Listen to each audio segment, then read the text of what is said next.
नवरात्रि का 5वां दिन। नवरात्रि का 5वां दिन माता दुर्गा का 5वां स्वरूप यानी कि स्कंद माता है। स्कंद माता को सफ़ेद रंग अति प्रिय है।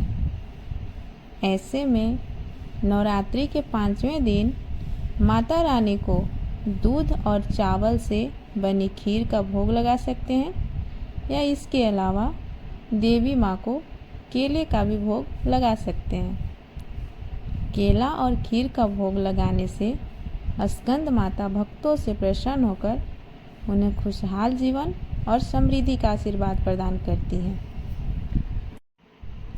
साथ ही इन्हें अत्यंत दयालु भी माना जाता है। कहते हैं कि देवी दुर्गा का यह स्वरूप मातृत्व को परिभाषित करता है। वहीं प्रेम और ममता की मूर्ति स्कंद माता की पूजा करने से संतान प्राप्ति की मनोकामना भी पूर्ण होती है और माँ आपके बच्चों को दीर्घायु प्रदान करती हैं। वहीं देवी भागवत पुराण के अनुसार भोलेनाथ की अर्धांगिनी के रूप में माँ ने स्वामी कार्तिकेय को जन्म दिया था।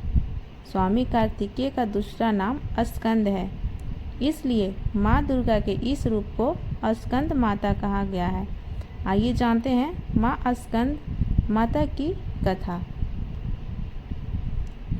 प्राचीन कथा के अनुसार तारकासुर नाम एक राक्षस था जो ब्रह्मा जी को प्रसन्न करने के लिए काफ़ी कठोर तपस्या कर रहा था। उस कठोर तपस्या से ब्रह्मा जी प्रसन्न होकर उनके सामने आ गए। ब्रह्मा जी से वरदान मांगते हुए तारकासुर ने अमर करने के लिए कहा। तब ब्रह्मा जी ने उसे समझाया कि इस धरती पर जिसने भी जन्म लिया है उसे मरना ही है। निराश होकर उसने ब्रह्मा जी से कहा, प्रभु ऐसा कर दें कि भगवान शिव के पुत्र के हाथों ही मृत्यु हो। तारकासुर की ऐसी धारणा थी कि भगवान शिव तो कभी विवाह करेंगे नहीं, इसलिए उसकी कभी मृत्यु होगी ही नहीं। फिर उसने लोगों पर हिंसा करनी शुरू कर दी।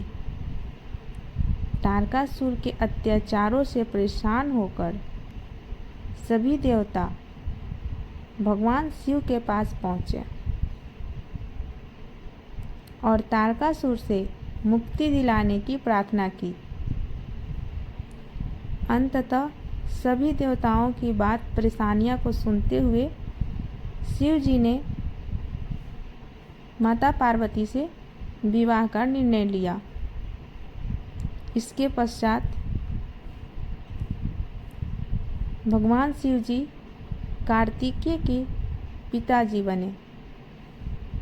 बड़े होने के बाद कार्तिकेय ने तारकासुर का वध किया और फिर माता दुर्गा का यह रूप स्कंद माता कार्तिकेय की माता कहलाई। तो कुछ इस प्रकार है माता दुर्गा का 5वां स्वरूप स्कंद माता की कथा। एक बार प्रेम से बोलिए, जय माता दी, स्कंद माता की जय।